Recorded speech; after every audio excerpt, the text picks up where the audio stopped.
निर्जला एकादशी। युधिष्ठिर ने कहा, जनार्दन, ज्येष्ठ मास के शुक्ल पक्ष में जो एकादशी पड़ती हो, कृपया उसका वर्णन कीजिए। भगवान श्री कृष्ण बोले, राजन, इसका वर्णन परम धर्मात्मा सत्यवती नंदन व्यास जी करेंगे, क्योंकि ये संपूर्ण शास्त्रों के तत्वज्ञ और वेद वेदांगों के पारंगत विद्वान हैं।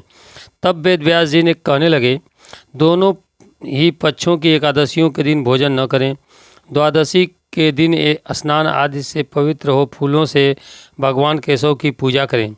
फिर नित्य कर्म पर समाप्त होने के पश्चात पहले ब्राह्मणों को भोजन देकर अंत में स्वयं भोजन करें। राजन, जन्ना शौच और मरड़ा शौच में भी एकादशी को भोजन नहीं करना चाहिए। यह सुनकर भीमसेन बोले, परम बुद्धिमान पितामह, मेरी उत्तम बात सुनिए। राजा युधिष्ठिर, माता कुंती, द्रौपदी, अर्जुन, नकुल और सहदेव ये एकादशी को कभी भोजन नहीं करते तथा मुझसे भी हमेशा यही कहते हैं कि भीमसेन, तुम भी एकादशी को न खाया करो, किंतु मैं उन लोगों से यही कहता हूँ कि मुझसे भूख नहीं सही जाएगी।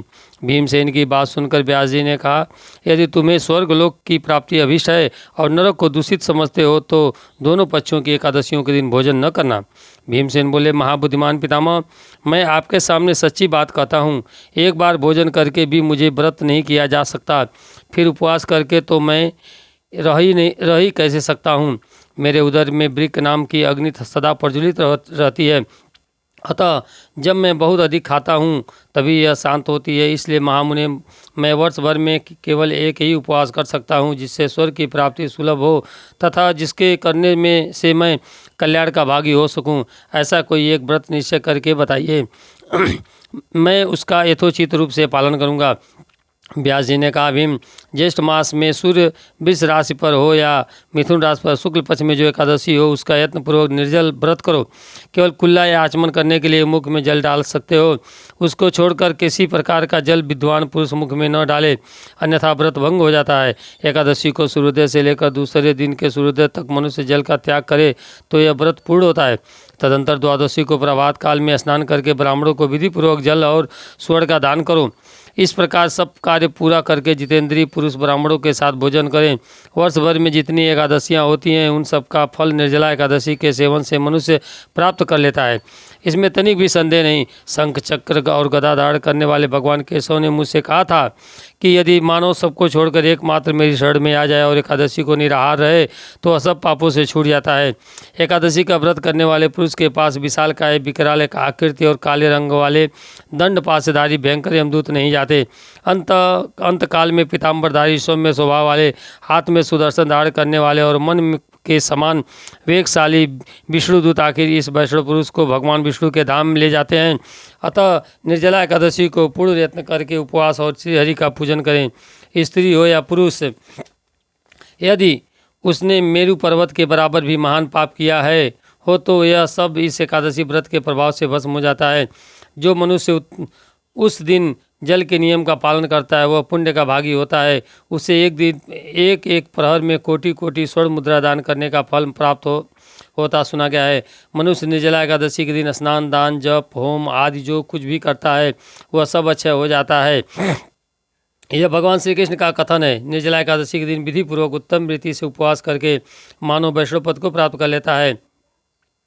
जो मनुष्य एकादशी के दिन अन्न खाता है वह पाप का भोजन करता है। इस श्लोक में वह चांडाल के समान है और मरने पर दुर्गति को प्राप्त होता है। जो ज्येष्ठ के शुक्ल पक्ष में एकादशी का उपवास करके दान करेंगे वे परम पद को प्राप्त होंगे। जिन्होंने एकादशी का उपवास किया है वे ब्रह्म हत्यारे, श्रावी, चोर, गुरुद्रोही होने पर भी सब पातकों से मुक्त हो जाते हैं।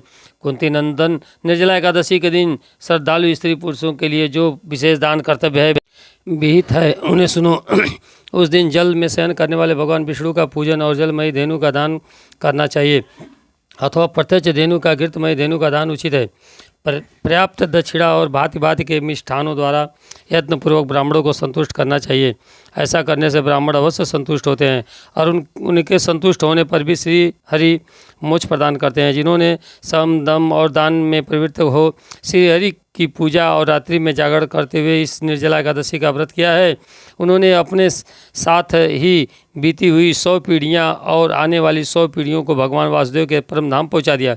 निर्जला एकादशी के दिन अन्न, वस्त्र, गौ, जल, शया, सुंदर आसन, का मंडलू तथा छाता दान करना चाहिए। जो श्रेष्ठ तथा सुपात्र ब्राह्मण को जूता दान करता है वह सोने के विमान पर बैठकर स्वर्ग लोक में प्रतिष्ठित होता है। जो इस एकादशी की महिमा को भक्तिपूर्वक सुनता अथवा उसका वर्णन करता है वह स्वर्ग लोक में जाता है।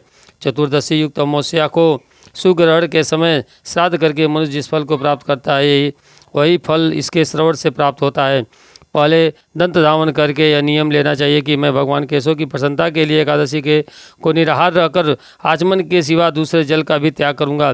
द्वादशी को देव देवेश्वर भगवान विष्णु का पूजन करना चाहिए। गंध धूप पुष्प और सुंदर वस्त्र से विधिपूर्वक पूजन करके जल के घड़े के दान का संकल्प करते हुए निम्नांकित मंत्र का उच्चारण करें। देव देव ऋषिकेश संसारावतारकम उदकुंभ प्रादानेन नया माँ परमागति।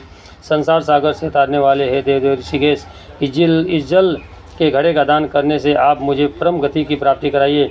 भीमसेन ज्येष्ठ मास के शुक्ल पक्ष में जो एकादशी होती है उसका निर्जल व्रत करना चाहिए।